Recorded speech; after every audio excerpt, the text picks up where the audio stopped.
Walking is a fashion in the hills. आज की ये खास रिपोर्ट होने वाली है पहाड़ों पर। स्पेशली आज हम बात करेंगे पहाड़ों की राजधानी शिमला की, कि शिमला में वॉक करना ये आज का ट्रेंड नहीं है, बल्कि ब्रिटिश काल से ही हिमाचल प्रदेश की राजधानी शिमला में ये ट्रेंड रहा है। आपको अगर बताएं तो हिमाचल प्रदेश की राजधानी शिमला अंग्रेज़ों की ग्रीष्मकालीन राजधानी हुआ करती थी।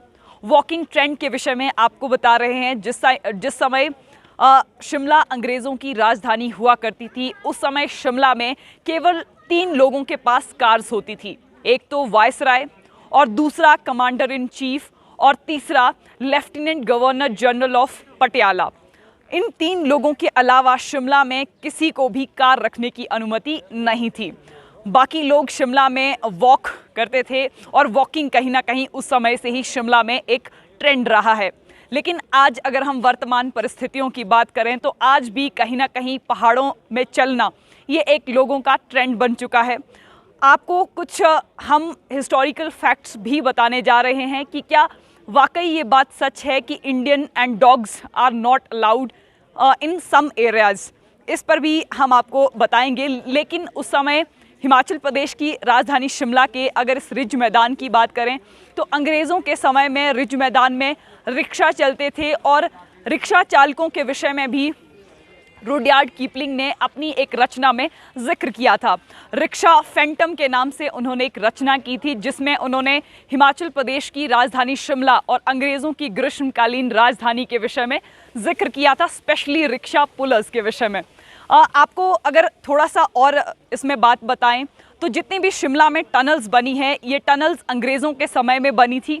और ऐसा भी कहा जाता है, बहुत सारे लेखक ये बताते हैं कि ये टनल्स मजदूरों और कुलीज़ के लिए बनाई जाती थी, जो स्पेशली सामान लेकर यहाँ आते थे।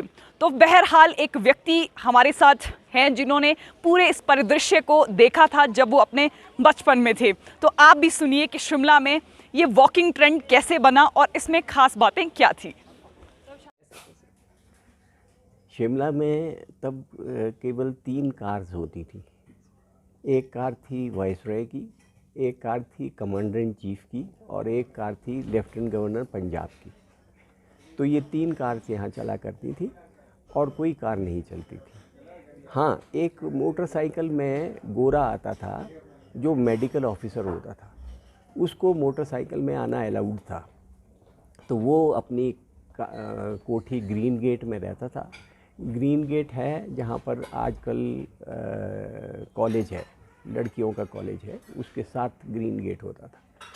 तो ग्रीन गेट से वो आता था लक्कड़ बाज़ार से होता हुआ, और म्यूनिसिपल कमेटी के दफ्तर में उसका ऑफिस हुआ करता था, वहाँ वो आया करता था। उसको देखने के लिए हम लोग तब स्कूल में पढ़ते थे, बटलर स्कूल में, और ये जो ऊपर रीगल के ऊपर की चढ़ाई है इसमें खड़े हो जाते थे ये देखने के लिए कि कैसे एक गोरा मोटरसाइकिल में चलता है और मोटरसाइकिल कैसे चलती है। यही हमारे लिए बड़ी आश्चर्य की बात थी कि मोटरसाइकिल में उड़ाता है और भड़ भड़ भड़ भड़ करके चला जाता है। उस समय शिमला में रिज पर आने के लिए किस तरह के नियम होते थे? रिज में आने के लिए कोई ख़ास नियम नहीं थे। कई लोग ये कहते हैं कि हिंदुस्तानी ड्रेस यानी पजामा कुर्ता में पहन करके लोग नहीं आ सकते थे, पर ऐसा नहीं है।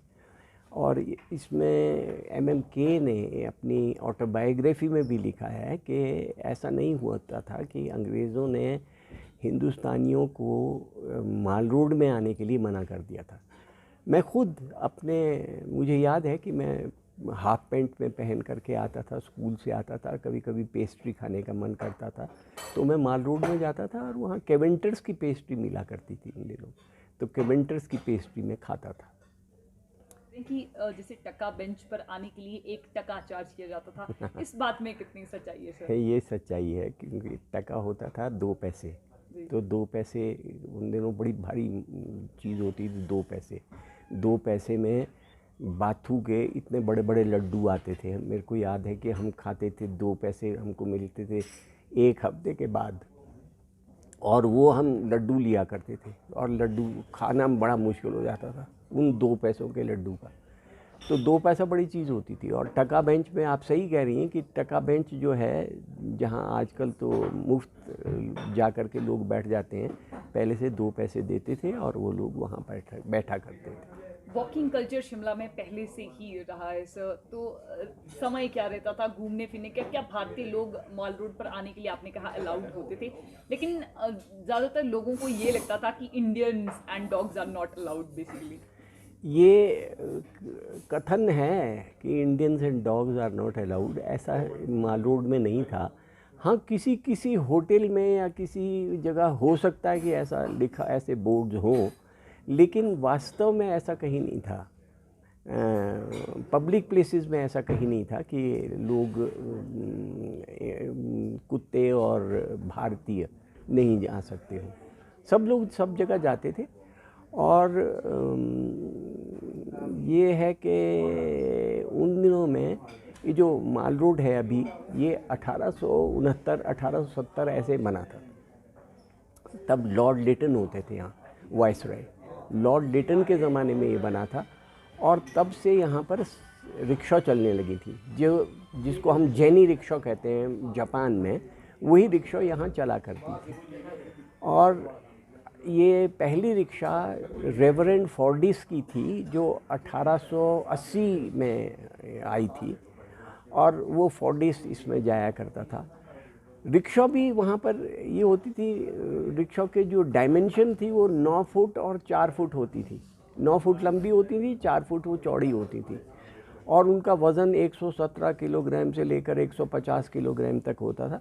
ये वैसी रिक्शा नहीं होती जैसी कि देशों में मिलती हैं, जहाँ एक आदमी रिक्शा को लेकर के दौड़ता है। इसमें 4 आदमी लगते थे और 4 आदमी रिक्शा को ले जाते थे। और कई बार ऐसा होता था कि एक 5वां आदमी इनके साथ खाली दौड़ता था, और जब एक कोई थक जाता था तो वो हट जाता था, उसकी जगह पर दूसरा आदमी रिक्शा में चला जाता था। महात्मा गांधी एक दफ़ा रिक्शा में बैठे थे और बड़े नाराज़ हुए थे इस बात से कि आदमी आदमी को खींचता है, आदमी को इन्होंने बैल जैसा बना दिया है। तो इस वास्ते नाराज़ हुए थे। इसी वास्ते फिर हाई कोर्ट ने इसका संज्ञान लेते हुए शायद 1968 में ये कहा कि आगे से इन रिक्शाओं के लिए कोई लाइसेंस न दिया जाए। तो 1980 में तकरीबन बंद हो गई थी। 1880 से 1980 तक 100 साल तक इसका ज़माना रहा रिक्शा का। लेकिन इससे पहले, जैसे जब माल रोड चौड़ा नहीं था, माल रोड संकरा था, तब क्या होता था, तब झंपान कहते हैं, वो महिलाएं जो हैं वो झंपान में बैठ करके चलती थी। झंपान होता है एक डोली, और उसको 2 आदमी उठाते थे। एक आदमी आगे लगता था, एक आदमी पीछे लगता था, और झंपान में बैठ करके वो जाया करती थी। और जो पुरुष हैं वो घोड़ों में जाते थे, तो घोड़े चलते थे और झंपान चला करते थे। आपने एक केस स्टडी भी सुनी कि किस तरह से इस समय भी शिमला में वॉकिंग ट्रेंड है, लेकिन 7% लोग आज भी हिमाचल प्रदेश की राजधानी शिमला में कार्स का इस्तेमाल करते हैं।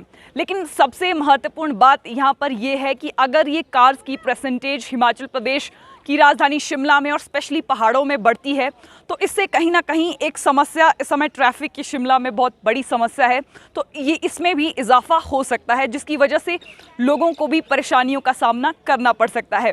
तो साफ मैसेज यहाँ पर यह है कि हेल्दी रहिए, वॉक करिए, क्योंकि इससे आपका स्वास्थ्य भी कहीं ना कहीं सुधर जाता है। तो फिलहाल ये खास रिपोर्ट आज इतिहास के कुछ फैक्ट्स के साथ और वर्तमान ट्रेंड के साथ हिमाचल प्रदेश की राजधानी शिमला से हमने आपको दिखाई। तो फिलहाल के लिए बस इतना ही। नमस्कार।